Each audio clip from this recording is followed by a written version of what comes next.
మీరే తోడుగా ఉండి చక్కగా జరిగించమని ప్రార్థన చేస్తున్నాం. ప్రతి ఆటంకాలు దూరపరచండి. అదేవిధంగా ప్రభు నిద్రమవుతున్న నిర్లక్ష్యం అదిని తొలగించండి. మీ సన్నిధిలో ప్రభు ఆసక్తి కలిగి నేను మాట్లాడిన కృప తెచ్చామని ప్రార్థన చేస్తున్నాం. పాటల ద్వారా మీ నామాన్ని మహిమపరచాం. అదేవిధంగా మీరు చేసిన మేలు బిడ్డలు సాక్ష్యం ఇచ్చి ఉన్నారు నాయన. ఇంకా సాక్ష్య బిడ్డలుగా మీరు వాడుకోండి.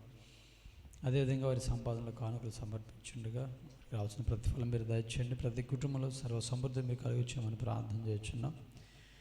సమయంలో తండ్రి కొద్ది నిమిషాలు నేను మాటలు వినబోచుండగా మీ యొక్క మాటలు ప్రభు మేమందరం కూడా విని దాని ప్రకారం నడుచుకుని కృప దయచేయండి.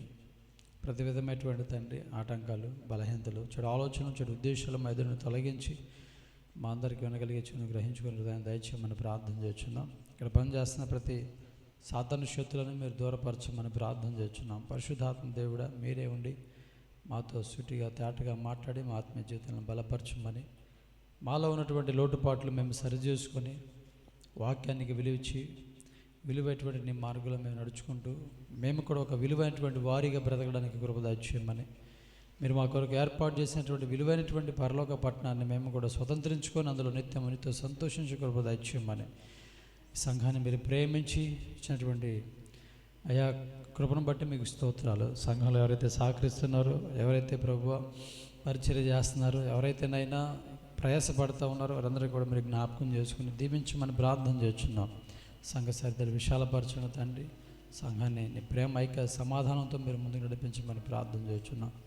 ఈ సమయంలో ప్రభా నీ మాటల చేత మమ్మల్ని అందరూ కూడా బలపరచమని యేసు నామమున అడుగుచున్నాము తండ్రి, ఆమేన్. ఈరోజు మరి పునరుద్ధాన దినమున ఉదయకాల సమయంలో మరి చక్కగా బహుమతుల గురించి కొన్ని విషయాలు దేవుడు మాట్లాడాడు. యేసు ప్రభుకు ఇవ్వబడినటువంటి బహుమానాలు ఎవరిచ్చారు, ఎందుకు ఇచ్చారు, కారణం ఏంటి అనేటువంటి విషయాలు చూసాం. మొట్టమొదటిగా యేసు ప్రభు పుట్టినప్పుడు తూర్పు దేశపు జ్ఞానులు యేసు ప్రభుకి బహుమానాలు ఇచ్చారు, కానుకలు ఇచ్చారు. ఏమిచ్చారు? బంగారము, సాంబ్రాణి, బోళము అనేటువంటి బహుమానాలు ఇచ్చారు. ఎందుకు ఇచ్చారు? కారణం ఏంటంటే ఆయన పరలోకపు రాజు, అదేవిధంగా ఈ భూలోకంలో ఆయన ఒక్కడు మాత్రమే పూజింపదగినటువంటి, లేకపోతే ఆయన ఒక్కడే దేవుడు, ఇంకా మిగతా ఎవరు కూడా దేవుళ్ళు లేరు, ఆయన ఒక్కడే దేవుడని, అదేవిధంగా మనందరి పాపాల నిమిత్తం ఆయన ఈ భూలోకానికి వచ్చాడని, మన కోసం మరణించబోతున్నాడని వారు ఇచ్చినటువంటి ఆ బహుమానాలు తెలియజేస్తూ ఉన్నాయి. అదేవిధంగా బేతనియలో ఉన్నటువంటి మరియా కూడా అచ్చ జటామాంసి అనేటువంటి బహుమతిని ప్రభుకి ఇచ్చినట్లుగా మనం చూస్తాం. ఎందుకు ఆ బహుమతి ఆమె ఇచ్చిందంటే యేసు ప్రభు పైన ఆమెకు ఉన్నటువంటి ప్రేమ, ఆ ప్రేమను ఆమె వ్యక్తపరుస్తూ మరి అలా ఆ బహుమతి ఇచ్చింది. అది చాలా ఖరీదైనది, చాలా విలువైనది. అదేవిధంగా పాపాత్మురాలైనటువంటి స్త్రీ కూడా అత్తరుబుడ్డి ఒకటి తీసుకొచ్చి ఆయన పాదాలకి పూసి తల వెంట్రుకలతో తుడిచి ఆయన పాదాలకి ముద్దు పెట్టినట్లుగా మనం చూస్తాం. ఎందుకు ఇట్లా చేసిందంటే పాప క్షమాపణ కొరకు ఆమె ఆ పని చేసిందనమాట. అంటే పాపాలు క్షమించేది ఈయనే. నేను చేసినటువంటి భయంకరమైనటువంటి పాపాలు ఈయన ద్వారా మాత్రమే తొలగించబడతాయి. పాపాన్ని తొలగించే వాళ్ళు ఈ ప్రపంచంలో ఇంకెవరు కూడా లేరు. ఏ కార్యక్రమాలు చేసినా, ఏ పనులు చేసినా, అన్నదానాలు, వస్త్రదానాలు, లేకపోతే భూదానాలు, లేకపోతే రకరకాలుగా యాత్రలు, లేకపోతే ఇంకా ఇలాగా కొంతమంది చేస్తూ ఉంటారు. ఇవన్నీ కూడా ఎన్ని చేసినా కూడా మనిషిలో ఉన్నటువంటి పాపాన్ని ఏది కూడా తీసివేయలేదు. కేవలము యేసు రక్తము మాత్రమే, యేసయ్య మాత్రమే తీసివేయగలరు. ఎందుకంటే పాపాలపైన ఆయనకి ఏముందంట? అధికారం. పాపాలు క్షమించే అధికారం ఆయనకు ఉంది. అందుకని మార్కు సువార్త 2వ అధ్యాయంలో ఒక అతన్ని పక్షవాయువు కలిగిన అతన్ని తీసుకొస్తాడు. తీసుకొచ్చినప్పుడు యేసయ్య అతనితో అంటాడు, నా కుమారుడా నీ పాపములు క్షమించబడ్డాయి అని చెప్పేసి అంటాడు. అంటే రోగాన్ని పోగొట్టుకోవడానికి వస్తే యేసు ప్రభు ఏమంటాడు, నీ పాపాలు క్షమించబడ్డాయి. ఎవరైనా పాపాలు క్షమిస్తున్నాడంటే యేసయ్య అంటాడు, పాపాలు క్షమించడం మనిషి కుమారుడికి నాకు అధికారం ఉందని చెప్పేసి యేసు ప్రభు మాట్లాడతాడు. కనుక తన పాపపు జీవితాన్ని, రోత జీవితాన్ని తీసివేసి పాప క్షమాపణ కలుగజేసి ఒక మంచి భవిష్యత్తు ఆయన ఇవ్వగలుగుతాడనేటువంటి ఆలోచన కలిగి ఆయనకు ఆమె కూడా ప్రేమతో బహుమానము ఇచ్చినట్లుగా మనం చూస్తూ ఉన్నాం. అయితే వీళ్ళు ముగ్గురు కూడా యేసయ్యకి ఇచ్చినటువంటి బహుమానాలు అల్పమైనవి, స్వల్పమైనవి, దేనికి పనికిరానివి, కుళ్ళిపోయినవి, పుచ్చిపోయినవి ఇవ్వలేదు. కానీ వాళ్ళు ఇచ్చినటువంటి బహుమానాలన్నీ కూడా ఎలాంటివంటే విలువైనటువంటివి వారు ఇచ్చారు. విలువైన బహుమానాలు వాళ్ళు ఇచ్చారు. మనం కూడా ప్రభు సన్నిధిలో దేవుడు మనల్ని ప్రేమించి మనల్ని విలువైన వారిగా చేసినప్పుడు మనం కూడా ప్రభుకి మనం ఏది ఇస్తున్నా మన విలువైనది ఇవ్వాలి తప్ప ప్రభుకి ఉపయోగపడింది. అదేవిధంగా మనకే ప్రాముఖ్యంగా కొంతమంది ఏం చేస్తూ ఉంటారంటే వాళ్ళకి ఉపయోగపడింది దేవునికైనా ఉపయోగపడిద్దామని చెప్పి ఇస్తారు. అంటే మీకు ఉపయోగపడింది దేవునికి ఎట్లా ఉపయోగపడుద్ది? ఫర్ ఎగ్జాంపుల్ అంటే చినిగిపోయిన నోటు మీకు ఉపయోగపడదు, అది దేవునికి ఉపయోగపడిద్దా? చెప్పాలి. అందుకనే పూర్వం ఒక పాట ఉందన్నమాట, అరిగిపోయిన 5 పైసలు పగిలిపోయిన 10 పైసలు అంట, ఇయ్యనమ్మ నేను దేవునికి కానుకలు ఇచ్చేది అనే పాట ఆ పూర్వం పాడుతూ ఉండేవాళ్ళు అనమాట. ఇది సుక్కమ్మ, సూరమ్మ, సువార్తమ్మ, శాంతమ్మ అనే పాట. అట్లా అంటే మనకి పనికిరానివి దేవునికి పనికి వస్తాయా? అంటే చూడండి, ఇప్పుడు దేవుడు మనకి ఏదైనా పనికిరాని ఇచ్చాడు అనుకోండి, మనం తీసుకుంటామా? ఏమంటాం, అది మనకు నాకు ఎట పనికి వచ్చిందా అని చెప్పేసి అంటాం కదా. మరి మనకి పనికిరానివి దేవునికి ఎలా పనికి వస్తాయి అంటే దేవుడు ఎట్లా వాడుకుంటాడు అని చెప్పేసి కొంతమంది అట్లా చేస్తారు. కాదు, మనం దేవునికి ఇచ్చేవన్నీ కూడా ఎలా ఉండాలంటే విలువైనవిగా ఉండాలన్నమాట. ఎలా ఉండాలి చెప్పండి? విలువైనవి, శ్రేష్టమైనవిగా ఉండాలి. అందుకనే హేబేలు దేవునికి అర్పణ అర్పించాడు. అదేవిధంగా తన సహోదరుడు కూడా ఏం చేశాడంటే కయ్యూను దేవునికి అర్పణ అర్పించాడు. అర్పించినప్పుడు వారిద్దరి యొక్క అర్పణలో ఎవరి అర్పణ దేవుడు అంగీకరించాడు? హేబేలు యొక్క అర్పణ అంగీకరించాడు. కారణం ఏంటి చెప్పండి? కారణం ఏంటంటే హేబేలు దేవుడు విలువైన వాడని చెప్పేసి గ్రహించి దేవునికి విలువైన ఇచ్చాడనమాట. అందులో తన దగ్గర ఉన్నటువంటి వాటిలో శ్రేష్టమైనవి, మంచివి ఇచ్చాడంటే. కయ్యూని ఏం చేశాడంటే ఏముందలే ఏదో ఒకటి ఇద్దాంలే అని చెప్పేసి ఏం చేశాడంటే ఏదో ఒకటి ఇచ్చేశాడు. కానీ అతని అర్పణ అంగీకరించబడలేదు. ప్రియమైన దేవుని బిడ్డలారా, దేవుడు మనల్ని ప్రేమించి మనకు కూడా శ్రేష్టమైనవి ఇస్తున్నప్పుడు మనం కూడా ఏం చేయాలంటే ప్రభుకి ఇచ్చేటువంటి వాటిలో శ్రేష్టమైన మనం వెళ్ళి. ఎందుకంటే మనం ఇచ్చేటువంటి వాటిని బట్టి అర్థమవుతుంది, తెలుస్తుంది దేవుణ్ణి మనం ఎంత ప్రేమిస్తున్నామా, దేవునికి ఎంత విలువిస్తున్నామా అని చెప్పేసి అర్థం ఉంది. ఇప్పుడు ఫర్ ఎగ్జాంపుల్ మీరు పెళ్ళికి వెళ్ళారనుకోండి, పెళ్ళికి వెళ్ళారు, భోజనం చేశారు, వస్తూ ఒక 100 రూపాయలు చదువు పెట్టారు. అర్థమవుతుందా? అంటే వాళ్ళకి ఇచ్చేటువంటి విలువ ఏంటంటే ఒక 100 రూపాయల విలువ అనమాట. అదే మీకు బాగా తెలిసిన వాళ్ళు, మీకు దగ్గరైన వాళ్ళు, లేకపోతే మీరు ప్రేమించేటువంటి స్నేహితులు కానీ మీ బంధువులు కానీ అనుకోండి, మీరేం చేస్తారు చెప్పండి? వాళ్ళకి 100 రూపాయలు చదివించేస్తారా? రారు. ఏం చేస్తారు?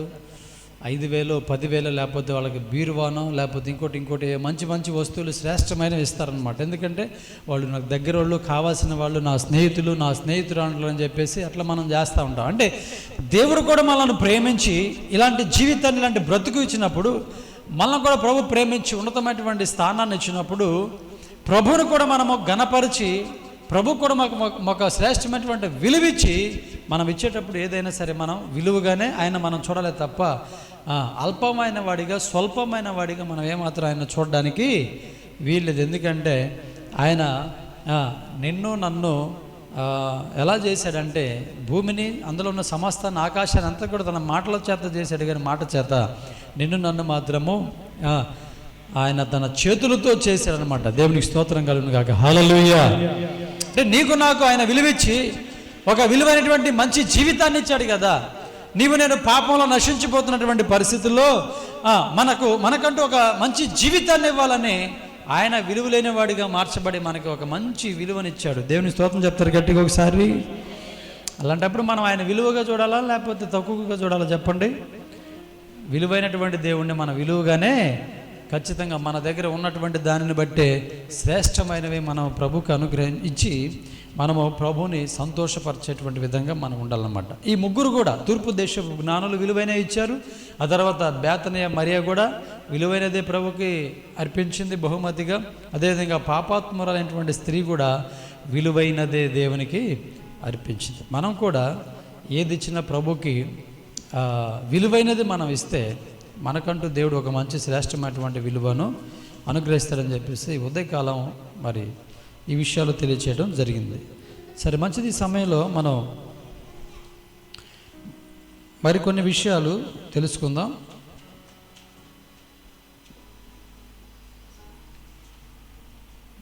మొట్టమొదట అసలు ఈ బహుమతులు ఇవ్వడం ఇది ఎక్కడ ప్రారంభమైంది?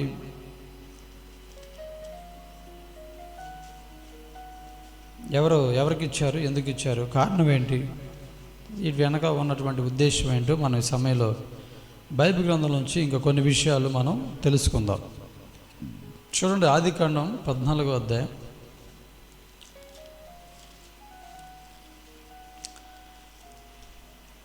20వ వచనాన్ని మనం చదువుకుందాం. ఆదికాండం 14వ అధ్యాయం 20వ వచనం. 19 నుండి చదవండి, లేదా 18 నుండి చదవండి. మరియు షాలేము రాజైన మెల్కీసెదెకు రొట్టెను ద్రాక్షరసమును తీసుకుని వచ్చెను. అతడు సర్వోన్నతుడగు దేవునికి యాజకుడు. అప్పుడు అతడు అబ్రహామును ఆశీర్వదించి, ఆకాశమునకు భూమికిని సృష్టికర్తయును సర్వోన్నతుడైన దేవుని వలన అబ్రహాము ఆశీర్వదించబడునుగాక అనియు, నీ శత్రువులను నీ చేతికి అప్పగించిన సర్వోన్నతుడగు దేవుడు స్తుతించబడునుగాక అని చెప్పాను. అప్పుడు అతడు అన్నిటిలో అతనికి 10వ వంతు ఇచ్చాను. దేవుని స్తోత్రం చెప్తారు గట్టిగా ఒకసారి. ఎవరికి ఇచ్చారంట? మనం చదివితే ఆలోచన చేస్తే చెప్పండి, ఎవరికి ఇచ్చారు? బహుమానము ఎవరికి ఇచ్చారు? అబ్రహాము మెల్కీసెదెకు అనేటువంటి యాజకునికి ఇచ్చాడనమాట. ఎవరంట? యాజకుడు. ఎక్కడ ఈయన యాజకత్వం అంటే యెరూషలేములో, షాలోమ్ నగర్లో.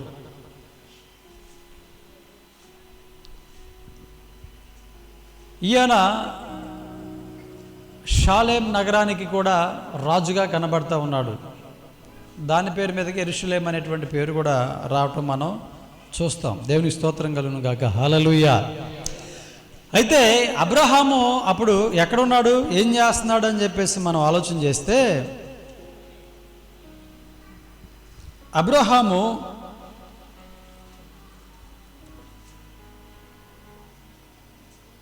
తన సహోదరునటువంటి మరి లోతు, అదేవిధంగా మనం పై వచనాల్లో మనం చదివితే అక్కడ అసలు ఏం జరిగిందనేటువంటి విషయాన్ని మనం చూడవచ్చు.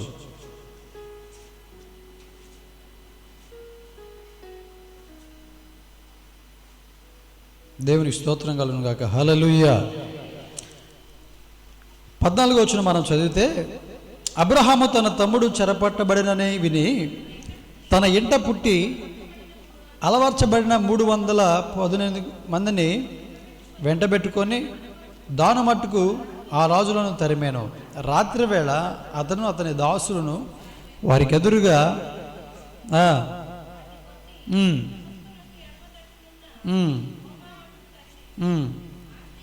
యాస్తి యావత్తు తిరిగి తెచ్చి తన తమ్ముడైన లోతును అతని ఆస్తిని స్త్రీలను ప్రజలను తిరిగి తీసుకుని వచ్చను. ఓడించి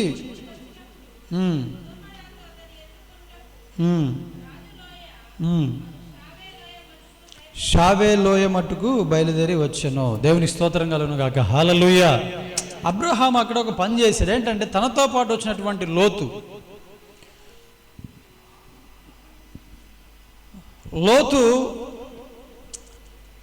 అబ్రహామును విడిచిపెట్టి సొదొమ గొమొర్రా అనే పట్టణము ఆ ప్రదేశానికి వెళ్ళినప్పుడు అక్కడ ఉన్నటువంటి వారు ఏం చేశారంటే దాని మీద పడి దాన్ని జయించి లోతును, అదేవిధంగా లోతు భార్యను, అదేవిధంగా ఆస్తిని అంతా కూడా తీసుకొని వెళ్ళారు. అదేవిధంగా అక్కడ ఉన్నటువంటి వారిని కూడా తీసుకొని వెళ్ళారనమాట. అప్పుడు ఈ విషయం ఎవరికి తెలిసిందంటే అబ్రహాము తెలిసింది. అబ్రహాము తెలిసినప్పుడు ఏం చేశారంటే అబ్రహాము తనతో పాటు తనకు పరిచారకులుగా ఉన్నటువంటి వారిని కొంతమందిని తీసుకొని వెళ్ళి ఆ రాజులను ఓడించి లోతును, తన భార్యను, తనకున్నటువంటి ఆస్తిపాస్తులు, అదేవిధంగా ఆ సొదొమ గొమొర్రా రాజులను వాళ్ళని కూడా తీసుకుని వచ్చారనమాట. వస్తున్నప్పుడు ఈ మెల్కీసెదెకు అనేటువంటి ఇతను అబ్రహామును ఎదుర్కొని అబ్రహామును ఆశీర్వదించినట్లుగా మనం చూస్తూ ఉన్నాం. దేవునికి స్తోత్రం కలుగును గాక. హల్లెలూయా. ఈ మెల్కీసెదెకు యేసుక్రీస్తుకి ముంగుర్తుగా ఉన్నాడని మరి బైబిల్ పండితులు చెప్తూ ఉంటారనమాట. అంటే ఇతని గురించి మనకి ఎక్కువగా బైబిల్లో వివరం లేదనమాట. ఇక్కడ కనపడుతుంది మెల్కీసెదెకు అని, తర్వాత కీర్తనలో ఒక మాట కనపడుతుంది, తర్వాత హెబ్రీ గ్రంథంలో 7వ అధ్యాయంలో అతని గురించి రాయబడి ఉంటుంది. అక్కడ రాయబడినప్పుడు అతనికి తల్లి లేరు, తండ్రి లేరు, వంశం లేరు అని చెప్పేసి రాయబడి ఉంటుంది. అంటే అది అర్థం చేసుకోవడానికి కొంచెం తెగమక్కగా ఉంటుంది. ఏదేమైనప్పటికీ కూడా ప్రియమైన దేవుని బిడ్డలారా, అతడు యాజకుడు అనేటువంటి మాట ఇక్కడ రాయబడింది. అయితే అబ్రహాము ఏం చేశాడంటే యాజకునికి తనకున్నటువంటి దానిలో ఏం చేశాడంట, యాజకునికి ఏమిచ్చాడంట చెప్పండి, యాజకునికి ఏమిచ్చాడంట, అన్నిటిలో ఆ యాజకునికి 10వ వంతు ఇచ్చిందని చెప్పేసి అక్కడ రాయబడింది. దేవునికి స్తోత్రం కలుగును గాక. హల్లెలూయా.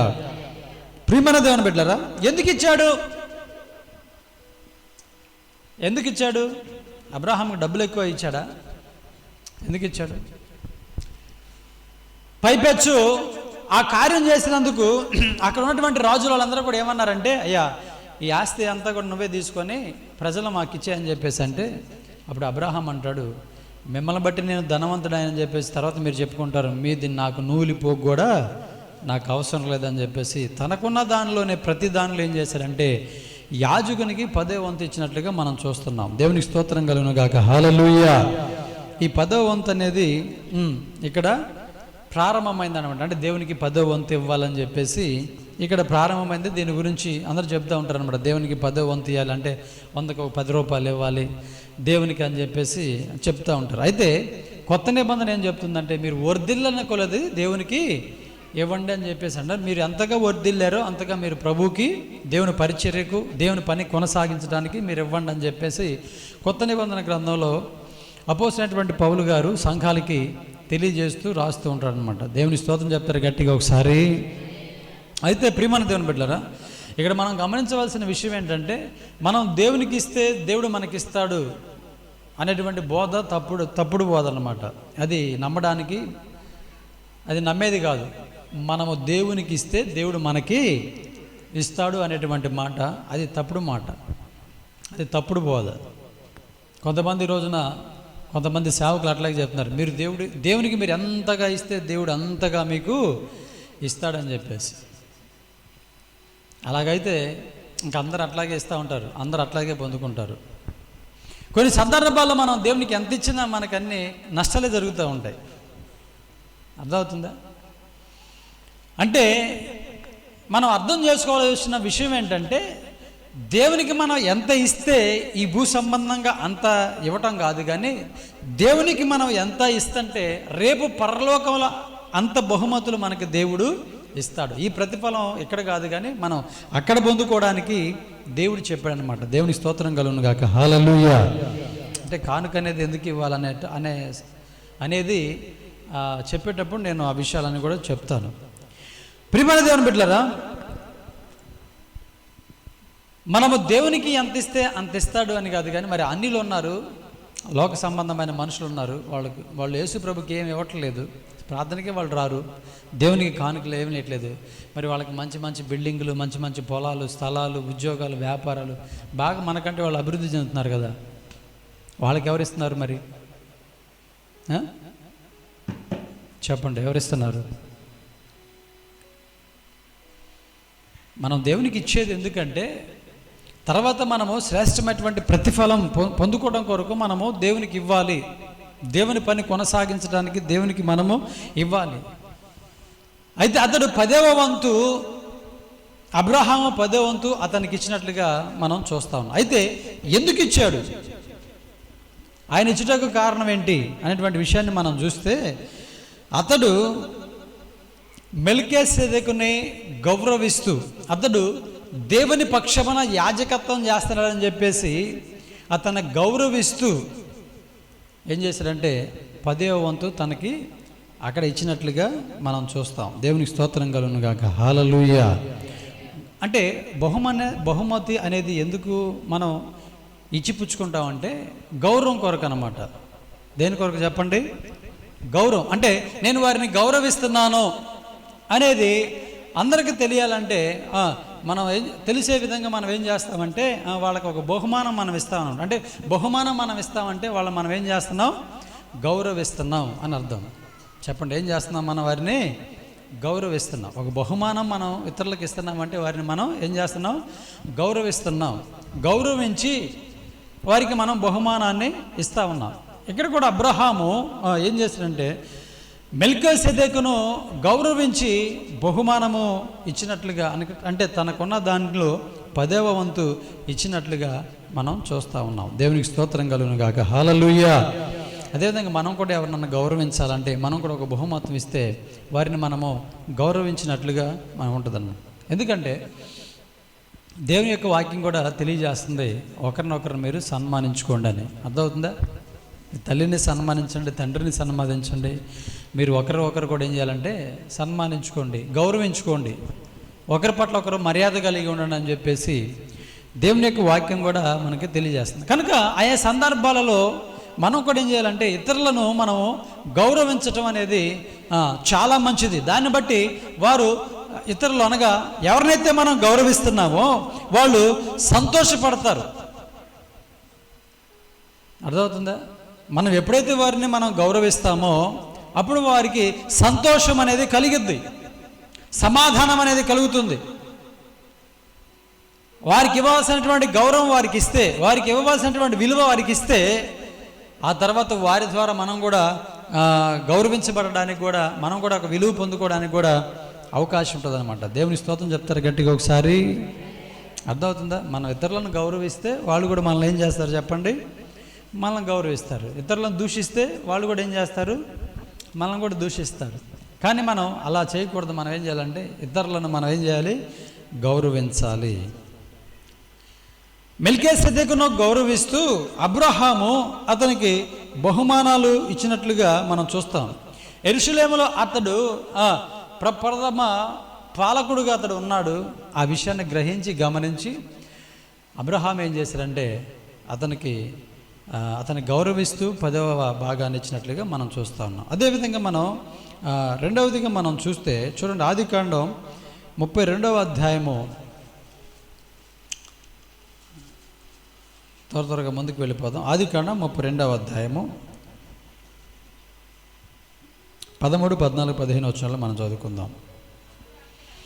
అతడు అక్కడ ఆ రాత్రి గడిపి తాను సంపాదించిన దానిలో తన అన్న అయిన ఏశావు కొరకు ఒక కానుకను, అనగా 200 మేకలను, 20 మేకపోతులను, 200 గొర్రెలను, 20 పొట్టేళ్లను, 30 పాడి ఒంటెలను, వాటి పిల్లలను, 40 ఆవులను, 10 ఆబోతులను, 20 ఆడుగాడిదలను, 10 గాడిద పిల్లలను తీసుకొని మందను వేరువేరుగా తన దాసుల చేతికి అప్పగించి, మీరు మందకు నడుమ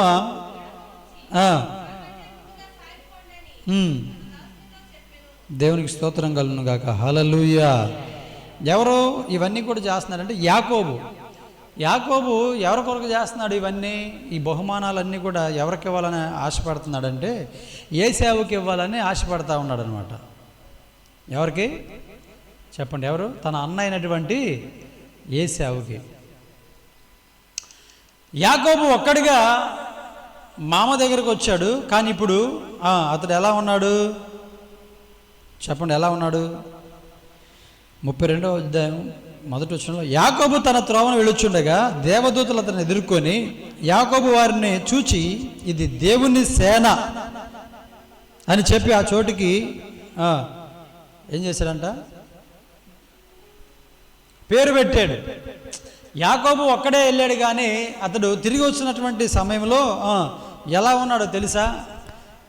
దీవించబడి, ఆశీర్వదించబడి, విస్తరించబడి, భార్య, పిల్లలు, అదేవిధంగా గొర్రెలు, ఒంటెలు, ఎడ్లు, అదేవిధంగా గాడిదలు, ఒంటెలు, ఇంక రకరకాలైనటువంటివన్నీ కూడా అతడు సంపాదించుకొని తిరిగి వస్తున్నటువంటి సమయంలో అతడు తన యొక్క అన్న ఏం చేస్తున్నాడు, అన్న ఎక్కడ ఉన్నాడు అనేటువంటి విషయాన్ని, అదేవిధంగా తను తిరిగి వెళుతున్నటువంటి ఆ సమాచారాన్ని అన్నకు తెలియజేసినప్పుడు అతడు ఏం చేశాడంటే 400 మందిని తీసుకొని కోపంతో వస్తూ ఉన్నాడు. ఆ విషయము యాకోబుకి తన పనివారు చెప్పినప్పుడు అతడు ఏం చేస్తానంటే ఈ కానుక ద్వారా తన కోపాన్ని చల్లార్చాలని చెప్పేసి ఏం చేస్తానంటే కానుక అంతా కూడా ఆ రోజున వారికి ఉన్నటువంటి కానుక ఏంటంటే అయ్యే. ఈరోజు అంటే మనం ఒక పెళ్ళికి వెళ్తా ఫోటో ఆల్బమ్ అని, లేకపోతే గిఫ్ట్గా బంగారం, లేకపోతే గిఫ్ట్గా కొన్ని వస్తువులు మనం ఇస్తూ ఉంటాం. కానీ ఆ రోజున వాళ్ళు ఏమైనా ఇవ్వాలనుకుంటే, గిఫ్ట్గా ఇవ్వాలని, కానుకలు ఇవ్వాలనుకుంటే వీటిని ఇచ్చి పుచ్చుకుంటే ఇవ్వారనమాట. అవే వాళ్ళకి బహుమాతాలు. ఏంటి? గేదెలు, ఆవులు, గొర్రెలు, మేకలు, ఒంటెలు, గాడిదలు, ఇవే అనమాట. ఒకవేళ వారికి ఆ రోజున కట్నం ఇవ్వాలన్నా కూడా ఏం చేసేవాళ్ళంటే ఒక 10 గేదెలు కట్నం, అర్థమవుతుందా? ఒక 10 ఒంటెలు, 10 ఆవులు కట్నంగా అవి ఇచ్చేసేవాళ్ళు అనమాట. బహుమతిగా ఇవ్వాలన్నవే, కట్నంగా ఇవ్వాలన్నవే, లేకపోతే ప్రేమతో ఏదన్నా ఇవ్వాలన్నా కూడా ఇంక వాటినే ఇచ్చేవాళ్ళు అనమాట. ఎందుకంటే ఆ రోజుల్లో ఆస్తులు అంటే అవే. దేవుని స్తోత్రం చెప్పండి గట్టిగా ఒకసారి. ఇవన్నీ కూడా తన అన్నకి ఇవ్వాలని చెప్పేసి ఈ కానుకను అంతా కూడా సమకూర్చాడు యాకోబు. ఎందుకంట చెప్పండి? ఎందుకు ఇచ్చాడు?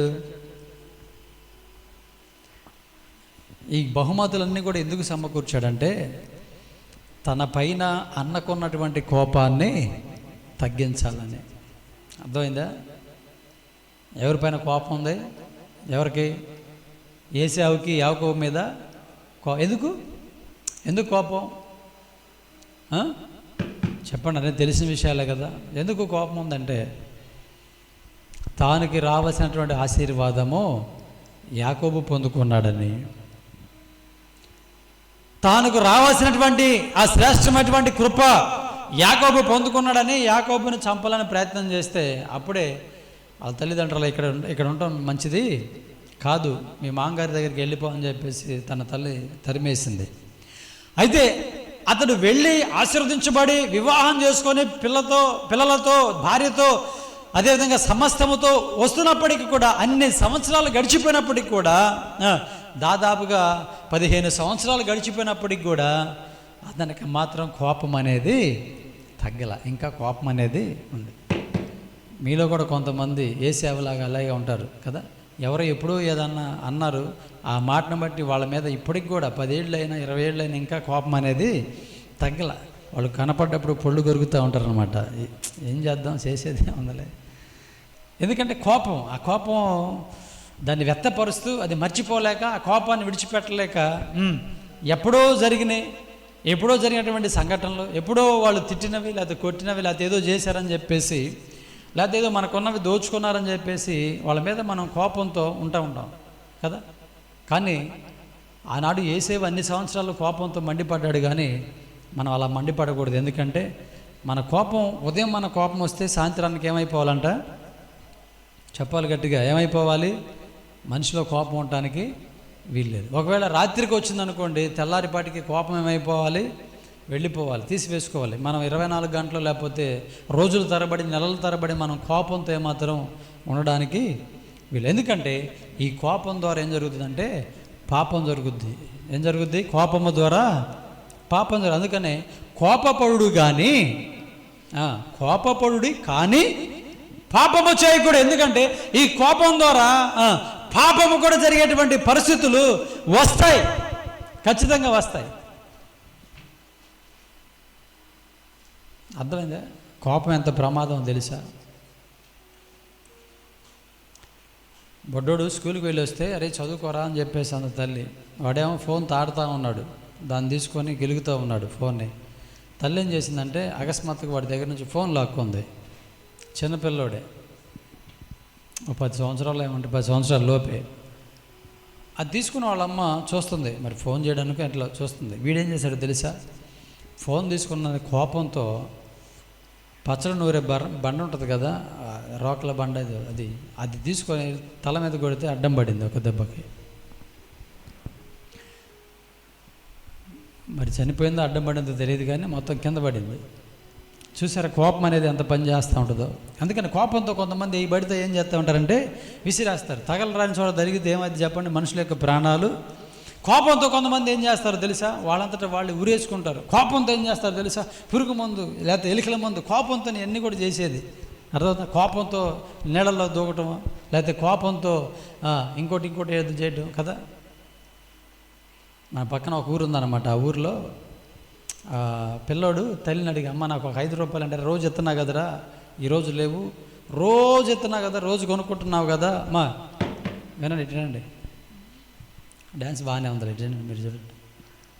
అర్థమవుతుందా? రోజు ఇస్తున్నాను కదరా, ఈరోజు లేవు, నేను మళ్ళీ పొలం వెళ్ళి వచ్చిన తర్వాత ఇస్తాలే అని చెప్పేసి అందంట తల్లి. రోజు ఇస్తున్నా కదా, రోజు కొనుక్కున్నావు కదా, ఇప్పుడు నాకైతే నా దగ్గర చిల్లర అయితే లేదు, నేను తర్వాత ఇస్తానులే అని చెప్పేసి అంటే, వాడు కోపంతో ఏం చేశాడు తెలుసా? వాళ్ళమ్మ పొలం వెళ్ళి వచ్చేలోపు ఇంట్లో ఉన్న బట్టలు మొత్తం తగలబెట్టాడు. జరిగింది అది. అర్థమవుతుందా? వాడు అడిగింది ఎంత? మాట్లాడడం చెప్పాను. ఎంత అడిగాడు చెప్పండి గట్టిగా, ఎంత అడిగాడు? టనండి, ఎంత అడిగాడు? టనండి, నోరు రాకపోతే చేయన్న సైకి చేయండి. ఎంత అడిగాడు? నిద్రపోతున్నారా లేకపోతే మీరు ఎట్లా ఉంటుంది? ఈరోజు ఎందుకు చల్లగా ఉంది, ఎండ లేదు, ఎండ ఉంటే వచ్చేది కాదు కదా. రోజు ఎండలో ఎల్లాడిపోతున్నారని దేవుడు ఈరోజు చల్లని వాతావరణం ఇచ్చాడు. దేవుని స్తోత్రం చెప్పండి గట్టిగా ఒకసారి. ఎంత అడిగాడు?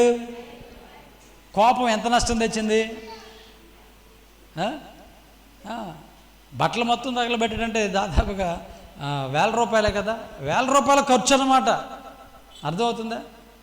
అట్లా కోపం ద్వారా చాలా భయంకరమైనటువంటి నష్టాలు ఉన్నాయి. అందుకనే మనము కోపం అనేది సహజంగా మనుషులకు వస్తూ ఉంటుంది, కానీ ఆ కోపం అన్నీ మనం అణిచివేసుకోవాలి. దేవుని బిడ్డలైనటువంటి మనం అణిచివేసుకోవాలి. అణిచివేసుకోకపోతే చాలా ప్రమాదాలు, భయంకరమైనటువంటి ప్రమాదాలు జరుగుతూ ఉంటాయి. ఇప్పుడు అన్న తన మీద కోపంగా ఉన్నాడు, ఈ కోపాన్ని అణిచివేయాలి.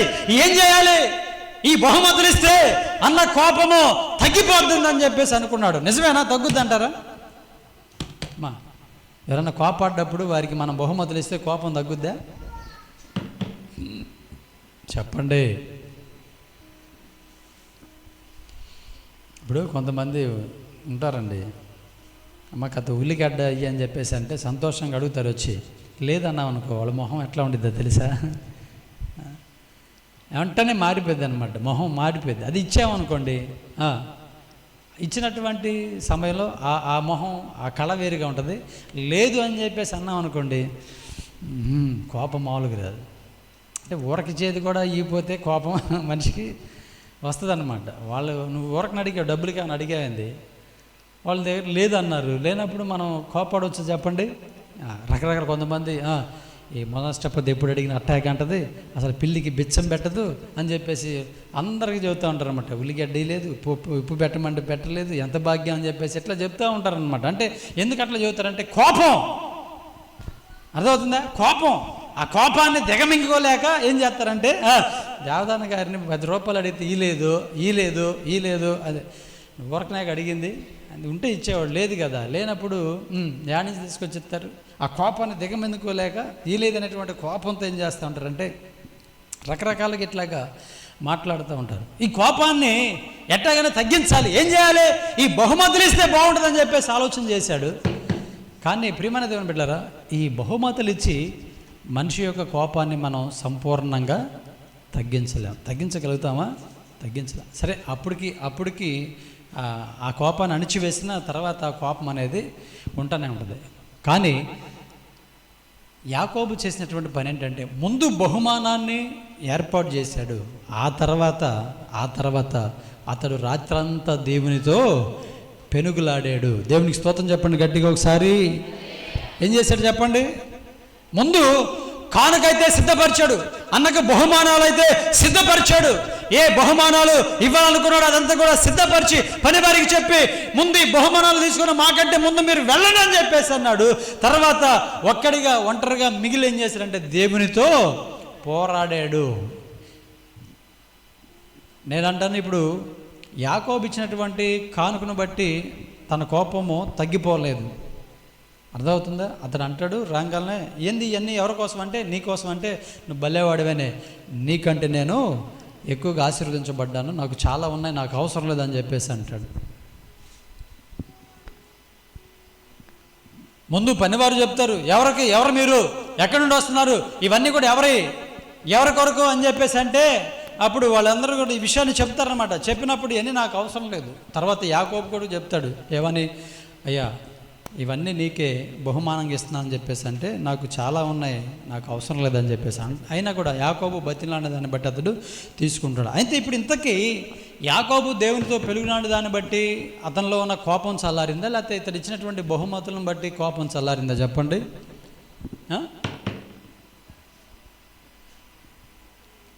చెప్పండి, చెప్పాలి గట్టిగా.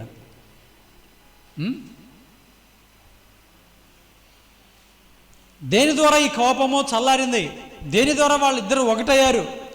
అంత పగతో కోపంతో రగులుతున్నటువంటి ఏశావు తన తమ్ముడైనటువంటి యాకోబు మెడ మీద పడి ముద్దు పెట్టుకున్నాడు, అతన్ని కౌగిలించుకున్నాడు, ప్రేమను వ్యక్తపరిచాడు, ప్రేమను చూపించాడు. కోపంతో వస్తున్నవాడి అతని యొక్క కోపం అంతా కూడా పూర్తిగా తొలగిపోయింది.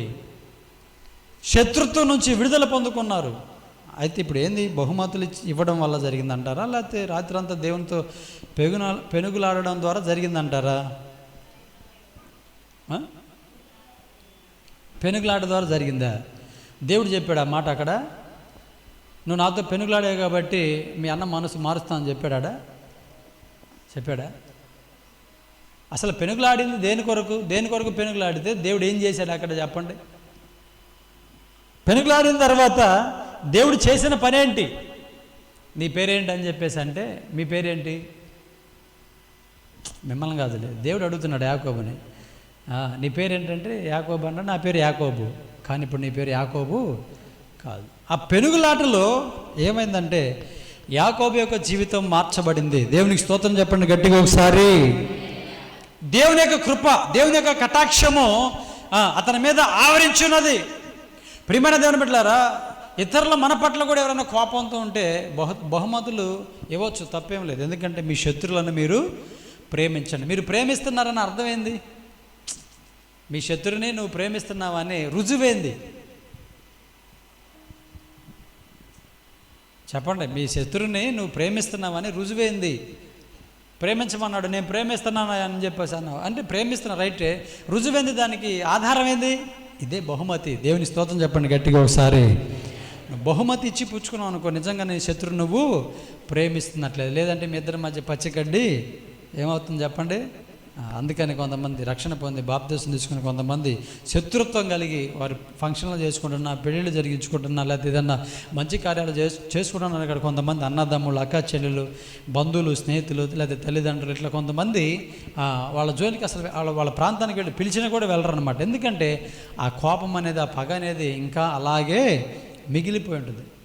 నిజంగా వాళ్ళు నీకు శత్రువులే, కానీ నువ్వు శత్రువుని ప్రేమిస్తున్నావని చెప్పేసి నీకు తెలిసినప్పుడు నువ్వు అతనికి ఇతరులకు తెలియాలంటే ఏం చేయాలంటే ఈ బహుమతులతోనే మనం ఏం చేయాలి? మన శత్రుత్వం నుంచి మనం విడుదల పొందుకోవాలి. దేవునికి స్తోత్రం కలుగును గాక. హల్లెలూయా. చూసారా, అతడు యాకోబు ఇచ్చింది కూడా ఏదో కొంచెం, ఒక ఒంటె, ఒక గాడిదే, లేకపోతే ఒకటొకటి ఇవ్వలేదు, కానీ ఏం చేశాడంట? చాలా విస్తారంగా ఇచ్చాడంట. విస్తారమైనవి ఇచ్చాడు, విలువైనవి ఇచ్చాడు, తన యొక్క కష్టార్జితంలో ఇచ్చాడు. అదేదో దొంగతనం చేసి ఇవ్వలేదండి, తన యొక్క కష్టార్జితములో, తన శ్రమ పడినటువంటి దానిలో అతడు బహుమతి ఇచ్చాడు.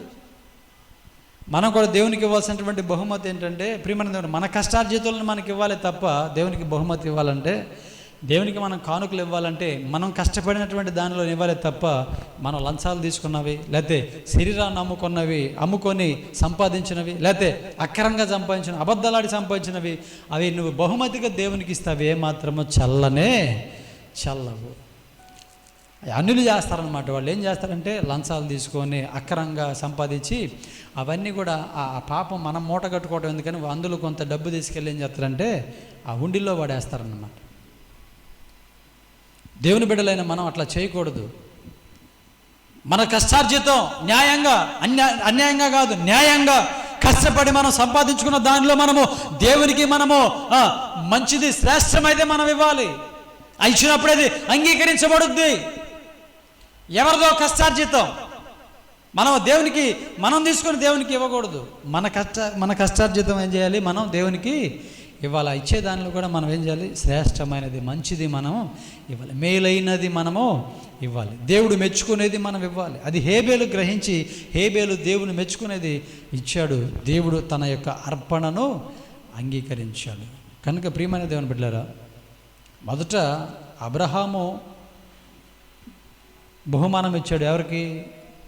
మెల్కీసెదెకు. ఎందుకు ఇచ్చాడంటే అతన్ని గౌరవిస్తూ, ఒక యాజకుడిగా అతన్ని గౌరవిస్తూ బహుమానం ఇచ్చాడు. తర్వాత యాకోబు అన్నకి ఏం చేశాడంటే బహుమానము ఇచ్చాడు. ఎందుకు ఇచ్చాడంటే తన మీద ఉన్నటువంటి ఆ కోపాన్ని అన్న అణుచివేసుకోవాలని, తీసివేసుకోవాలని, శత్రుత్వం లేకుండా ఇద్దరము సమాధానం కలిగి అన్నదమ్ములుగా ఎప్పుడు అలాగే జీవించాలని చెప్పేసి, ఒక తల్లి బిడ్డలముగా ఎలాగ పెరిగామో అలాగే ఈ మిగతా జీవితము కూడా ఆ విధంగానే ముందు కొనసాగిపోవాలని, ఈ శత్రుత్వము మా మధ్య ఉండకూడదు, మేమిద్దరము సమాధానం కలిగి ఉండాలని చెప్పేసి యాకోబు బహుమానం ఇస్తే అన్న బహుమానం తీసుకొని తమ్ముడితో ఇంకెప్పటికీ శత్రుత్వం లేకుండా ఇద్దరు కూడా కలిసి జీవించారు. ప్రియమైన దేవుని బిడ్డలారా, అలాగని ఏశావుని దేవుడు తక్కువ చేయలేదు. ఏశావుని కూడా దేవుడు ఏం చేశాడు?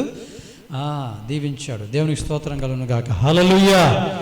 కానీ ఈ ఆశీర్వాదం ఏంటంటే, అంటే శరీర సంబంధంగా ఏశావు ఆశీర్వదించబడ్డాడు, కానీ యాకోబు ఆధ్యాత్మికంగా ఆశీర్వదించబడ్డాడు. అందుకనే ఎవరైనా సరే దేవునితో మాట్లాడేటప్పుడు, లేకపోతే దేవుని గురించి మాట్లాడేటప్పుడు ఏమంటారంటే అబ్రహాము దేవుడు, ఏశావు దేవుడు అంటారా? ఏమంటారు?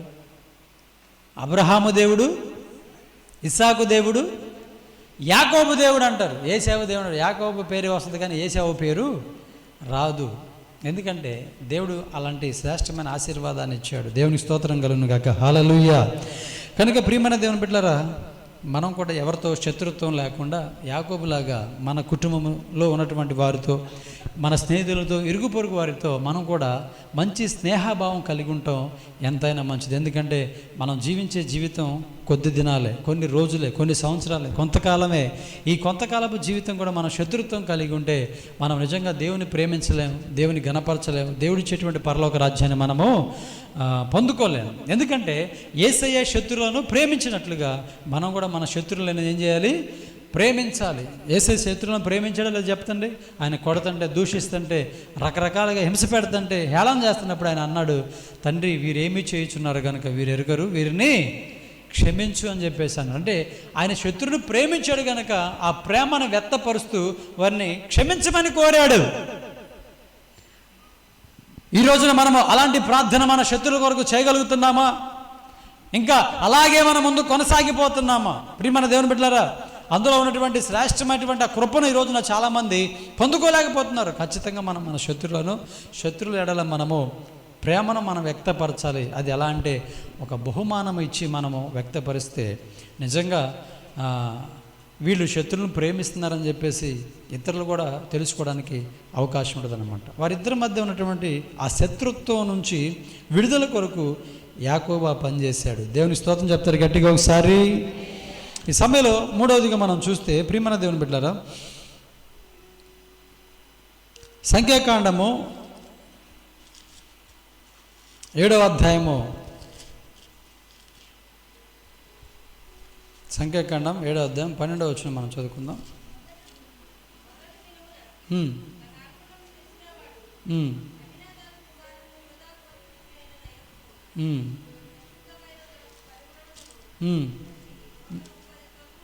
ఉమ్. ఆ. ఉమ్. ఉమ్. ఉమ్. ఉమ్.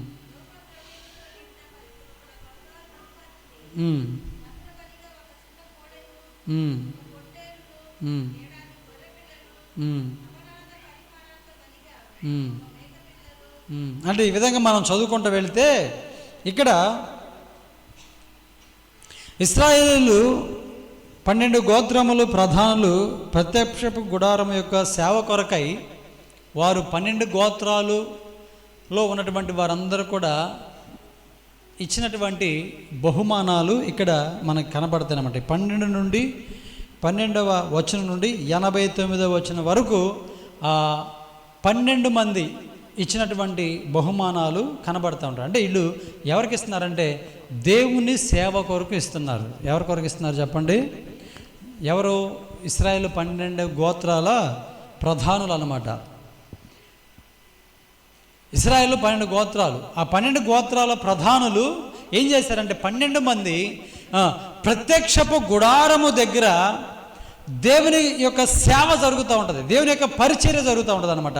ఆ దేవుని యొక్క సేవ కొరకు, ఆ పరిచర్య కొరకు ఏవేవి కావాలో వస్తువులు, అదేవిధంగా ఆహారపు ధాన్యాలు, అదేవిధంగా కావలసినటువంటి మేకలు, గొర్రెలు, పాత్రలు, రకరకాలవన్నీ కూడా ఏమైతే కావాలో ప్రభు పరిచర్యకు అవన్నీ కూడా వారు ప్రభుకి సమర్పించినట్లుగా మనం చూస్తూ ఉన్నాం. వారు అన్నిటిలో శ్రేష్టమైనవి దేవుని పని నిమిత్తము బహుమానాలుగా ఇచ్చినట్లుగా మనము అక్కడ చూస్తూ ఉన్నాం అన్నమాట. దేవునికి స్తోత్రం కలుగును గాక. హల్లెలూయా. ప్రియమైన దేవుని బిడ్డలారా, ఎందుకు ఇచ్చారు? మేకలు, పొట్టేళ్ళు, అర్థమవుతుందా? అదేవిధంగా ధూపద్రవ్యము, గోధుమ పిండి, నూనె, రకరకాలవన్నీ కూడా అంటే నైవేద్యంగా అర్పించేవి, బలిగా అర్పించేవి. ప్రత్యక్షపు గుడారములు దేవునికి ఏమేమి అర్పిస్తారో, ఏమేమి ఇస్తారో, ఏమేమి కావాలో, ఏ వస్తువులు కావాలో అన్నీ కూడా వాళ్ళు ఏం చేశారంటే 12 గోత్రాల ప్రధాన కర్తలు ఏం చేశారంటే దేవుని యొక్క పని నిమిత్తం శ్రేష్టమైనవి బహుమానాలుగా అక్కడ ఉన్నటువంటి యాజకులకు, లేవీలకి ఇచ్చారంట. దేవునికి స్తోత్రం చెప్పండి గట్టిగా ఒకసారి. ఎందుకు ఇచ్చారంటావు? ఎందుకు ఇచ్చారు?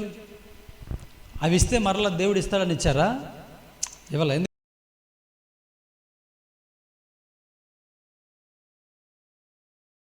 చెప్పాలి గట్టిగా. ఎందుకు ఇచ్చారు? దేవుణ్ణి సంతోషపరచటానికి. దేవుడు ఎట్లా వాడి ద్వారా సంతోషపడతారంటే వాళ్ళు పరిమళ ద్రవ్యాలను గనక ఒక ధూపంగా, ఆ సుగంధ ద్రవ్యాలన్నింటినీ కూడా ఒక ధూపంగా వేస్తారంట. ఆ వాసన పీల్చుకొని అంటే దేవుడు సంతోషపడతాడంట. దేవునికి స్తోత్రం కలుగును గాక. హల్లెలూయా. ప్రియమైన దేవుని బిడ్డలారా, ఆ విధంగా దేవుని సంతోషపరచుటకు ఆ 12 మంది కూడా చక్కగా వారి దగ్గర ఉన్నటువంటివన్నీ కూడా శ్రేష్టమైనవి, మంచివి దేవుని యొక్క సేవ కొరకు, దేవుని పని కొరకు ఇచ్చారంట. ప్రియమైన దేవుని బిడ్డలారా, దేవుని యొక్క మందిరం కొరకు, దేవుని యొక్క సేవ కొరకు, అర్థమవుతుందండి? దేవుని పని కొరకు మనం ఇచ్చేవి అల్పమైనవి, స్వల్పమైనవి ఇవ్వకూడదు. మనం ఇచ్చేవన్నీ కూడా ఎలా ఉండాలంటే మంచిగా, పర్ఫెక్ట్గా ఉండాలి. అర్థమవుతుందా? పుచ్చిపోయినాయి, కుళ్ళిపోయినాయి, పనికిరాని, తక్కువ రేటు. అర్థమవుతుందా? నేను మందిరానికి ఒక వాచ్ ఇవ్వాలనుకుంటున్నాను. ఏది తక్కువ రేటుగా ఉంటుందో చెప్పు అని చెప్పేసి అని అడగకూడదు. ఏది ఎక్కువ రేటుగా ఉంటుందో, అర్థమవుతుందా? చీపి, దేనికి పనికిరాని, అర్థమవుతుందా? అలా మనం తేగడదు. ఇప్పుడు చర్చి ఓపెన్ చేసినప్పుడు అండి, ఈ కొత్త చర్చి కట్టినప్పుడు చర్చిలోకి కుర్చీలు లేవు అని చెప్పేసి నేను ప్రకటన చేశాను. చాలామంది కింద కూర్చోవడానికి ఇబ్బంది పడుతున్నారని చెప్పేసి కుర్చీలు తెస్తారమ్మని చెప్పేసి అంటే చాలామంది, అంటే కొంతమంది కుర్చీలు తెచ్చారు. ఆ కుర్చీలు ఎలాంటివి అంటే ఆ కూర్చున్న వాళ్ళు కింద పడ్డారనమాట. ఒక సంవత్సరం అయిపోయిన తర్వాత అందులో కూర్చున్న వాళ్ళు ఏమైపోయారో తెలుసా? కింద కూడా పడ్డారు. అంటే అంత గట్టి కుర్చీలు తెచ్చారనమాట మనవాళ్ళు. ఆ కుర్చీలతో పాటు అచ్చి సోమయ్య గారు ఒక 50, 60, 70 కుర్చీలు తీసుకొచ్చారనమాట. కంపెనీ నీల్ కమల్ అనే కంపెనీ అనమాట. నేటికి ఇప్పుడు కూడా అట్లాగే ఉంటుంది. దాదాపు 7-8 సంవత్సరాలు అవుతుంది ఆ కుర్చీలు తీసుకొచ్చి. అయ్యి ఇప్పుడు కూడా అట్లాగే ఉన్నాయి. వీటితో పాటు కొంతమంది నల్లయి రంగురంగులు తీసుకొచ్చారనమాట. చీప్ అండ్ బెస్ట్ అనమాట. ఎంత 200, 250 ఉంటుంది. ఈ కుర్చీలు చాలా రేట్ ఎక్కువ. కుర్చీలు తెమ్మంటే 5 తీసుకొచ్చారు. అవి కనీసం ఉల్లిపాయలోడు కూడా వేసుకోలే, ఈ మంచివి కాదని చెప్పేసి అలాంటివి తీసుకొచ్చారు. మధ్యలోనే ఇరిగిపోయింది. అంటే దేవుని దగ్గర తీసుకొచ్చి మనం స్వల్పమైన అదే నువ్వు కొనుక్కోవటం అయితే అలాంటివి కొనుక్కుంటావా? నువ్వైతే ఏరికోరి మంచిది, ఏది మంచిదో ఏది బాగుందని చెప్పేసి నువ్వు మంచి కొనుక్కుంటావే. మరి దేవుని యొక్క సన్నిధి కంటే, దేవుని మందిరానికంటే దేవునికి ఇచ్చేవి అలాంటివి ఇచ్చేది, పనికిరాని ఇచ్చేది. ఈ మధ్యలో మళ్ళీ కుర్చీలు కొనలేదండి. చాలా కుర్చీలు ఇరిగిపోయినాయి, చాలా కుర్చీలు పాడైపోయినాయి. కారణం ఏంటంటే అవన్నీ చీప్ అండ్ బెస్ట్ అనమాట, తక్కువ క్వాలిటీ. నేను కూడా ఇచ్చాను. ఎందుకు? ఉపయోగం ఏముంది? ఉపయోగం ఏముంది? దేవునికి ఇచ్చేయి మనం మంచి ఇవ్వాలి. ఎందుకంటే దేవుడు మనకి మంచిగా ఇస్తున్నాడు కదా. దేవుని ఎదుట మనం కూడా మంచివే కోరుకుంటున్నాం కదా. మరి దేవునికి ఇచ్చేటువంటి ఆ విషయాల్లో మనం ఎందుకు అలాగా అశ్రద్ధ చేస్తున్నాం? ఎందుకు అంత తేలిగ్గా దేవుని చూస్తున్నాం? ఎందుకు దేవుని తేలిగ్గా ఆలోచన చేస్తున్నాం? ఎందుకంత దేవుని మనం పలచదనం చేస్తున్నాం? ఎందుకంత దేవుని మనం చీపుగా చూస్తున్నాం? ఏమండి? దేవునికి ఇచ్చేటువంటి వాటిలో కుళ్ళిపోయినవి, పగిలిపోయినవి, అరిగిపోయినవి, పనికి రానివి, అర్థమవుతుందా? లేకపోతే వెతికి ఏదో అడుగు బాగా ఉన్నాయి, అవి కాదు. శ్రేష్టమైనవి దేవుని మనం ఇవ్వాలి. దేవుని మనం సంతోషపరచాలంటే, దేవుడు మనం ఇచ్చినటువంటి వాటిని బట్టి దేవుడు సంతోషపడాలంటే దేవునికి మనము శ్రేష్టమైనవి మనం ఇచ్చినప్పుడే దేవుడు సంతోషపడతాడు. దేవునికి స్తోత్రం చెప్పండి గట్టిగా ఒకసారి. అదేవిధంగా ఈ ఫ్యాన్లు కూడా తెమ్మన్నప్పుడు కొంతమంది మంచి తెచ్చారు. అంటే బిగించేటప్పుడు నేను కాదుగా బిగించింది, ఆ బిగించేటువంటి మెకానికల్ చెప్పారన్నమాట, ఈ ఫ్యాన్ అసలు మంచిది కూడా కాదు. మరి ఏం చేస్తా? బిగించాం, తెచ్చింది అది తెచ్చారు, ఏం చేస్తా? కొంతమంది మెకానిక్ చెప్తున్నాడు, చూశాడు, మంచిదే, చాలా మంచిది, కంపెనీది ఇది. కొంతమంది ఏమో ఏదో చీప్ అండ్ బెస్ట్, ఒక 1000 రూపాయలు, 800 అలాంటివి తీసుకొచ్చారంట. సరే తెచ్చారుగా, ఏం చేద్దాం? మరి బిగించాం. అంటే ప్రియమైన దేవుని బిడ్డలారా, నేను ఎందుకు ఈ మాటలు చెప్తున్నానంటే, అయ్యా మీరు అనుకోవచ్చు, అయ్యా నా స్తోమత ఇదే కదా, లేకపోతే నా పరిస్థితి అని చెప్పేసి. అది ఒట్టి మాట, అది ఒట్టి మాట. ఎందుకంటే అవసరమైతే మనకి ఏదన్నా మంచిది కావాలనుకుంటే మనం అప్పు చేసైనా ఏం చేస్తాం చెప్పండి? అప్పు చేసైనా మనం. కానీ దేవుని దగ్గర అలా ఉండటానికి వీల్లేదు. దేవుని దగ్గరికి మనం ఇచ్చేది అది స్వచ్ఛమైనదై, అచ్చంగా, మంచిదిగా, దేవుడు ఉపయోగించుకునే విధంగా, దేవుని పనిలో ఉపయోగపడేదిగా, అది స్థిరంగా. వీళ్ళు ఇచ్చినటువంటి పాత్రలు మట్టి పాత్రలు ఇవ్వాలి. ఏ పాత్రలు ఇచ్చారో తెలుసా? ఇత్తడి పాత్రలు. ఎందుకు? ఇత్తడి పాత్రలు మట్టి పాత్రల వలె తొందరగా పాడైపోవు. మట్టి పాత్రదే ఉందండి, కబక్కన ఇక్కడ దేశ పెట్టామనుకోండి, జారి పడింది అనుకోండి, పగిలిపోద్ది. ఇద్దరిదైతే తరతరాలు అలాగే ఉంటాయి, పాడైపోదు. మట్టి పాత్రలు ఇవ్వలేదు కానీ ఇత్తడి పాత్రలు ఇచ్చారు. కారణం ఏంటో తెలుసా?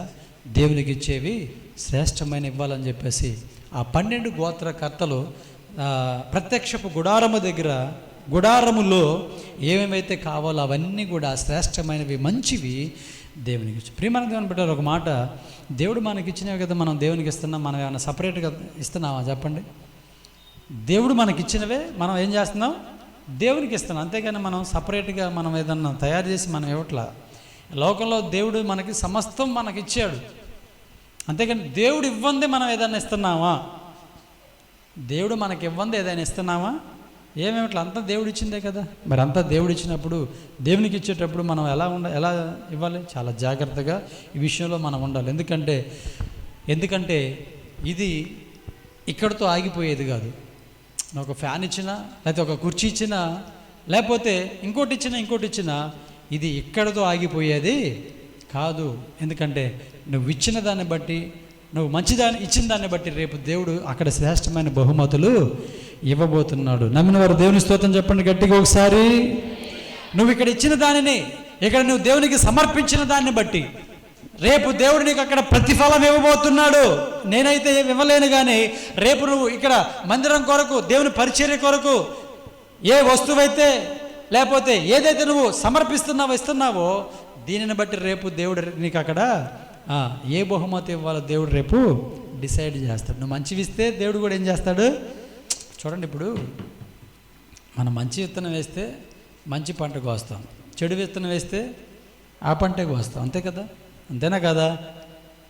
అర్థమవుతుందా? అందుకని మనుషుడా, నువ్వు ఏది విత్తుతావో ఆ పంటే కోస్తావు.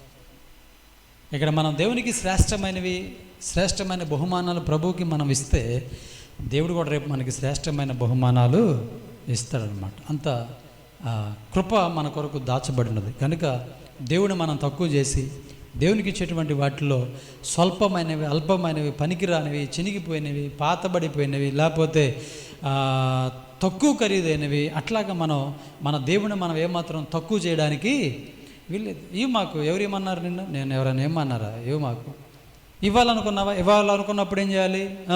శ్రేష్టమైనది మంచిదే దేవునికి ఇవ్వాలి. దేవునికి స్తోత్రం చెప్పండి గట్టిగా ఒకసారి. కనుక ప్రియమైన దేవుని బిడ్డలారా, దేవుని యొక్క సన్నిధిలో వాళ్ళు ఏం చేశారంటే చక్కగా మంచిగా ఎప్పటికీ పాడైపోయినటువంటి వస్తువులు, మంచిగా ఉపయోగపడేటువంటి వస్తువులు దేవుని సన్నిధిలో దేవునికి విలువైనవి ఇచ్చి ఏం చేశారంటే దేవుణ్ణి సంతోషపరిచారంట. దేవునికి స్తోత్రం చెప్తారు గట్టిగా ఒకసారి. ఎవరిని సంతోషపరిచారు చెప్పాలి గట్టిగా. ఎవరిని సంతోషపరిచారు? దేవుణ్ణి సంతోషం. అదేవిధంగా షేబా దేశం నుండి వచ్చినటువంటి రాణి కూడా, షేబా దేశపు రాణి కూడా సొలొమోనుకి బహుమతులు వచ్చింది. బంగారం అంటే అక్కడి నుంచి తీసుకొస్తా దాదాపుగా 15 లక్షల రూపాయల ఖరీదు చేసేటువంటి విలువైనవి ఆమె తీసుకొచ్చి ఇచ్చిందంట. ఎందుకు ఇచ్చిందంటే ఈమె షేబా దేశానికి రాణిగా ఉంది, ఈయనేమో ఇశ్రాయేల్ దేశానికి రాజుగా ఉన్నాడు. ఈ రెండు దేశాల మధ్య మంచి సంబంధం కలిగి ఉండడానికి ఆమె ఏం చేసిందంటే వస్తా సొలొమోనుకి బహుమతులు అనేవి తెచ్చింది. మనం కూడా ప్రియమైన దేవుని బిడ్డలారా, మనం కూడా బంధువులుగా, స్నేహితులుగా, అన్నదమ్ములుగా, అక్క చెల్లెలుగా, అదేవిధంగా మంచి స్నేహితులుగా మనం కూడా ఉండాలంటే, మన మధ్య కూడా మంచి స్నేహభావం ఉండాలంటే, మంచి బంధుత్వం ఉండాలంటే మనం కూడా ఏం చేయాలంటే బహుమతులు ఇచ్చి పుచ్చుకోవాలి. అర్థమవుతుందా? ఎందుకంటే ఒక వస్తువు నువ్వు ఇచ్చినప్పుడు, ఆ వస్తువును చూసినప్పుడు ఎవరు గుర్తొస్తారు చెప్పండి? ఎవరు గుర్తొస్తారు? ఒకవేళ నువ్వు వాచ్ ఇచ్చావనుకోండి పెళ్ళికి గిఫ్ట్గా, ఆ వాచ్ని చూసినప్పుడు, వాళ్ళు టైం చూసినప్పుడు ఎవరు గుర్తొస్తారో తెలుసా? అది ఎవరైతే ఇచ్చారో వాళ్ళు గుర్తొస్తారు. లేదా ఒక డైనింగ్ టేబుల్ ఇచ్చారనుకోండి, వాళ్ళు భోజనం చేసేటప్పుడు ఆ వస్తువు ఎవరు ఇచ్చారో వాళ్ళు ఖచ్చితంగా ఒక బంధం అనేది ఏర్పడిద్ది అనమాట. అంటే ఒక బంధం అనేది ఏర్పడాలంటే ఏం చేయాలి చెప్పండి? ఖచ్చితంగా బహుమతులు ఇచ్చి పుచ్చుకోవాల్సిందే. దేవునికి స్తోత్రం కలుగును గాక. హల్లెలూయా. ఈ రెండు దేశాల మధ్య, వారిద్దరి మధ్య అంటే చెడుగా కాదు, రాజకీయంగా రాజరికంగా వాళ్ళిద్దరి మధ్య, ఆ రెండు దేశాల మధ్య మంచి బంధుత్వం కలిగి ఉండడానికి షేబా దేశపు రాణి ఏం చేసిందంటే అక్కడి నుంచి వస్తూ సొలొమోనుకి మంచి బహుమానాలు తీసుకొచ్చిందంట. కనుక మనం కూడా బంధువులు, స్నేహితులుగా, అందుకనే పెళ్ళిళ్ళు జరిగేటప్పుడు లేకపోతే ఇంట్లోకి వెళ్ళేటప్పుడు ఏం చేస్తూ ఉంటారంటే ఏదో ఒకటి బహుమానంగా ఇస్తూ ఉంటారు. చాలా మంచిది, అలా ఇవ్వడం చాలా మంచిది, అలా ఇచ్చిపుచ్చుకోవడం చాలా మంచిది. ఎందుకంటే ప్రియమైన దేవుని బిడ్డలారా, దేవుని యొక్క సన్నిధిలో దేవుడు మనకి నేర్పినటువంటి పాఠం. అదేవిధంగా రేపు వారంలో ఇంకా మనం అసలు ఏ బహుమతులు ఇవ్వాలి, ప్రభు మనకి ఏమి ఇచ్చాడు అనే విషయాలు కూడా మనం తెలుసుకుందాం. దేవునికి స్తోత్రం చెప్తారు గట్టిగా ఒకసారి. ప్రియమైన దేవుని బిడ్డలారా, తూర్పు దేశపు జ్ఞానులు శ్రేష్టమైనటువంటి బహుమానాలు ఇచ్చారు. ఆ తర్వాత బేతనియ మరియ కూడా శ్రేష్టమైనటువంటి బహుమానము యేసు ప్రభుకి ఇచ్చింది. అదేవిధంగా పాపాత్మురాలైనటువంటి స్త్రీ కూడా శ్రేష్టమైనది, ఉన్నతమైనది బహుమానాలు ఇచ్చింది తప్ప అల్పమైనవి, స్వల్పమైనవి ఇవ్వలేదు. ఒకవేళ ఇస్తే అవి ఏమాత్రం కూడా అంగీకరించబడవు. వాటి ద్వారా నష్టమే తప్ప లాభం ఏది కూడా కలగదు. కనుక ఈ సమయంలో మనం దేవునికి ఇచ్చేటువంటి విషయంలో మనం ఎలా ఉన్నాం, ఏవిస్తున్నాం? మంచివి ఇస్తున్నామా? మంచి ఇస్తే దేవుడు రేపటి దినాన మనకు కూడా మంచివి, శ్రేష్టమైనవి ఇస్తాడు. లేకపోతే గొణుకుతూ సణుగుతూ, లేకపోతే ఏదో మనమే మంచి ఉంచుకొని దేవునికి ఏమో పనికిరానివి ఇచ్చి దేవుని మనం బాధ పెట్టేటువంటి వారికి ఉన్నామా? అసలు ఈ బహుమానం అనేది దేని కొరకు ఇస్తాడంటే ప్రియమైన దేవుని బిడ్డలారా, అర్థమవుతుంది కదా ఎందుకు ఇచ్చాడంటే గౌరవిస్తూ, అబ్రహాము మెల్కీషెదెకు ఎందుకు బహుమానం ఇచ్చాడంటే గౌరవిస్తూ. మనం కూడా ప్రభువుకి మనం ఇచ్చే కానుకలు లేకపోతే ఇచ్చేది ఏ వస్తువైనా సరే ఎందుకు ఇస్తున్నామంటే దేవుణ్ణి మనము గౌరవిస్తున్నాం. దేవుని స్తోత్రం చెప్పండి గట్టిగా ఒకసారి. దేవుణ్ణి మనం గౌరవిస్తూ మనము అవన్నీ కూడా ఇస్తున్నాం. అర్థమవుతుందా? ఇది పాస్టర్ గారు తింటాడు లేకపోతే పాస్టర్ గారు కూడబెట్టుకుంటాడని మనం ఇవ్వకూడదు. దేవుణ్ణి గౌరవిస్తూ మనం దేవునికి ఇవ్వాల్సింది మనం దేవునికి ఇవ్వాలి. ఆ తర్వాత మనము దేవునికి మనకి శత్రుత్వం లేకుండా దేవుడు నేను బాయిగానే ఉంటున్నాం అనేటువంటి విధానాన్ని కూడా తెలిసే విధంగా మనం కూడా ఏం చేయాలంటే దేవునికి మనం బహుమతులు ఇచ్చేటువంటి వారిగా మనం ఉండాలి. అదేవిధంగా దేవునితో మనం ఒక మంచి సంబంధం కలిగి ఉండాలంటే, శ్రేష్టమైన మంచి సంబంధం కలిగి ఉండాలంటే మనం కూడా ప్రభుకి ఏం చేయాలంటే, ప్రభు పరిచయ నిమిత్తం పని నిమిత్తం మనం కూడా ఏం చేయాలంటే బహుమతులు మనం కూడా ఇస్తూ ఉండాలన్నమాట. అప్పుడు ప్రభు కూడా మనకి ఏం చేస్తూ ఉంటాడు, ఇస్తూ ఉంటాడు. ఆల్రెడీ ప్రభు మనకి ఇచ్చాడు. ఏమి ఇచ్చాడు చెప్పండి? ఆహారం అనేది ఒక బహుమానంగా మనకి ఇచ్చాడు. కుమారులను కుమార్తెలను దేవుడు మనకి ఏం చేస్తున్నాడు చెప్పండి? బహుమానంగా. అట్లా దేవుడు మన ప్రతిదీ కూడా మనకి బహుమానంగా ఇస్తున్నప్పుడు మరి మనం ఏమి ఇస్తున్నాం ఒకసారి ఆలోచన చేసుకొని ఇప్పుడైనా మన జీవితాలను మార్చుకొని చక్కగా మన జీవితాలు ప్రభు వైపు తిప్పుకొని దేవుడు మనకి మంచి బహుమతులు, మంచి కిరీటాలు, మంచివన్నీ కూడా సిద్ధపరిచాడు. అవన్నీ కూడా రేపటి దినాన్ని మనం పొందుకోబోతున్నాం. ఎవరైతే ఇక్కడ ఆ విషయాన్ని గమనించి దేవుని ప్రేమించి దేవునికి ఉన్నటువంటి ఆ యొక్క ఆ బిరుదులు అనగా ఆ శ్రేష్టమైనటువంటి దాన్ని గ్రహించి గమనించి చక్కగా ప్రభుకి మంచి విలువిచ్చి ఈ విధంగా ప్రభుని సంతోషపరచగలిగితే, ప్రభుని గణపరచగలిగితే దేవుడు ఖచ్చితంగా మన జీవితాల్లో కూడా గొప్ప కార్యాలు జరిగించి శ్రేష్టమైనటువంటి బహుమానాలతో ప్రభు మనలను పరలోక రాజ్యంలో గణపరుస్తాడు. అట్టి కృప భాగ్యం ప్రభు మనందరికీ దయచేయనుగాక. ఆమేన్. సమయంలో మన మధ్యలో దైవసేవకులు నాసరి గారు ఉన్నారు. సమయం అయితే అయిపోయింది, ముగింపు సమయానికి మనం వచ్చాం. కొద్ది నిమిషాలు 10 నిమిషాలు మనతో దేవుని మాటలు పంచుకుంటారు. సమయంలో ప్రభు మాటలు వినాల్సిందిగా ప్రేమతో తెలియజేస్తాం.